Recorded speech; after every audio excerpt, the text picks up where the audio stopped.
Hello बच्चों, हमारा question है the maximum and minimum distances of a planet from the centre of the sun are 2r and 4r respectively, where r is the radius of sun.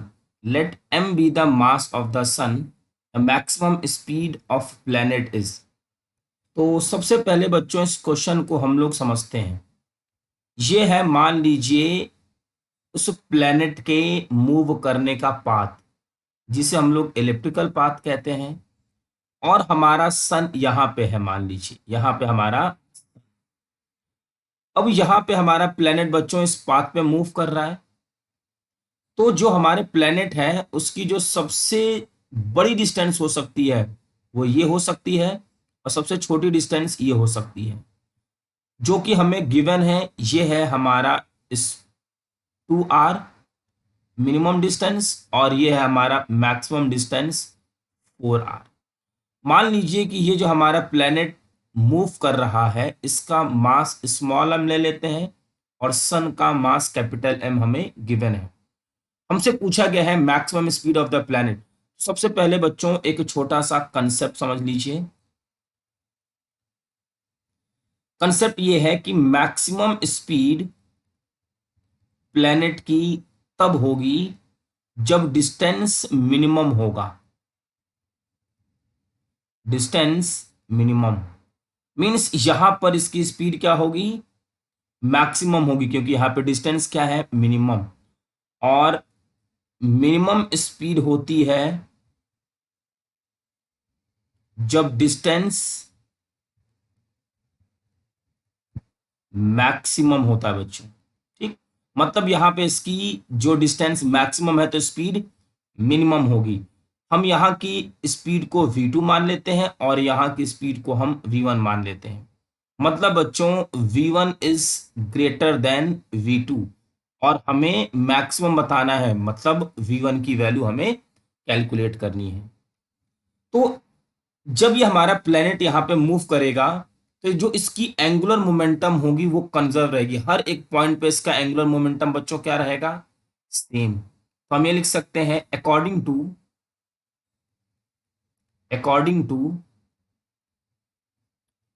Conservation of angular momentum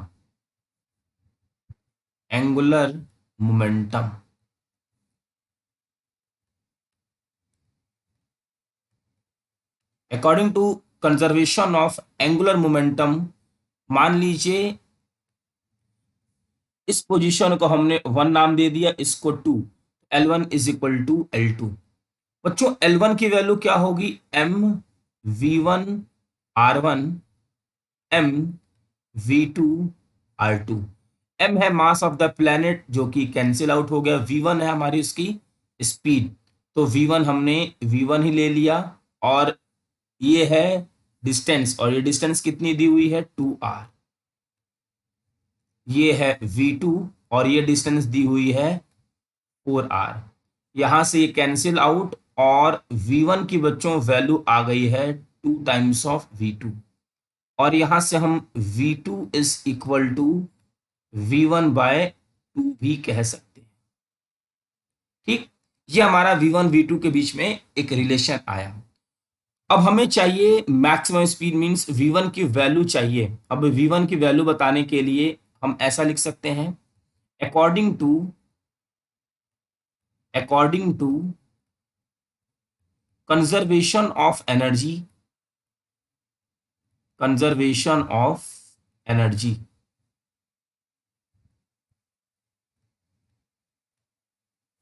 बच्चों जो total energy होगी 1 point की, वही total energy होगी second point की।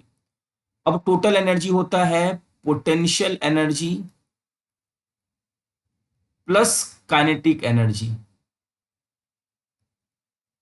का sum, और यहां पे potential energy at 2 plus kinetic energy eight.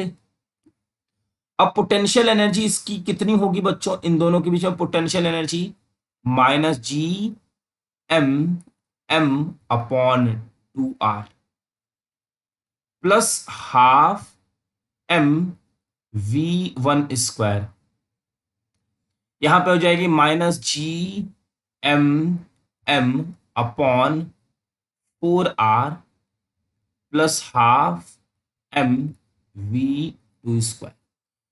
बच्चों यहां से हमारा ये मास कैंसिल आउट हो जाएगा, ये मास ये कैंसिल आउट हो गया। अब यहां से लिख सकते हैं -GM/2r, इसको इस तरफ लेके आ जाएंगे, प्लस GM/4r, ये हो जाएगा हाफ v2 स्क्वायर, इसको इस तरफ लेके जाएंगे माइनस हाफ v1 स्क्वायर।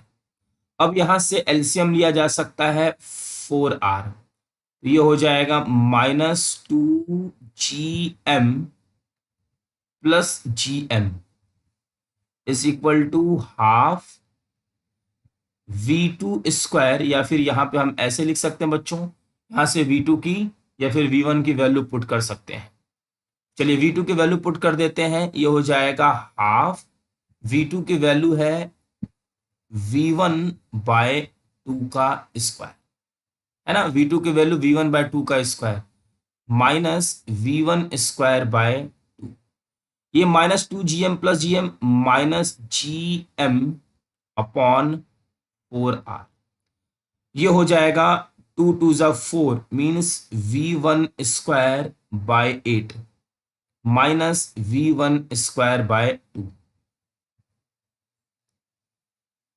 यहां से हम कॉमन ले सकते हैं, यहां से हम एलसीएम ले सकते हैं, -GM/4r इज इक्वल टू, यहां से एलसीएम लेंगे 8, ये हो जाएगा v1 square minus 4v1 square, 2 4 8, ये हो जाएगा -GM/r, यहां से कैंसिल करेंगे इसको, हो जाएगा -3v1 स्क्वायर/2, माइनस से माइनस कैंसिल आउट, और v1 की जो वैल्यू आएगी v1 स्क्वायर की बच्चों, ये हो जाएगी 2GM/3r, और v1 की वैल्यू आ जाएगी √2GM/3r, और यही वैल्यू हमें बच्चों कैलकुलेट करनी थी, मैक्सिमम वैल्यू। मैक्सिमम वैल्यू आ गई है 2GM/3r, तो हमारे इस क्वेश्चन का आंसर होगा सेकंड। आई होप बच्चों कि आपको ये क्वेश्चन अच्छे से समझ में आ गया होगा। Thank you.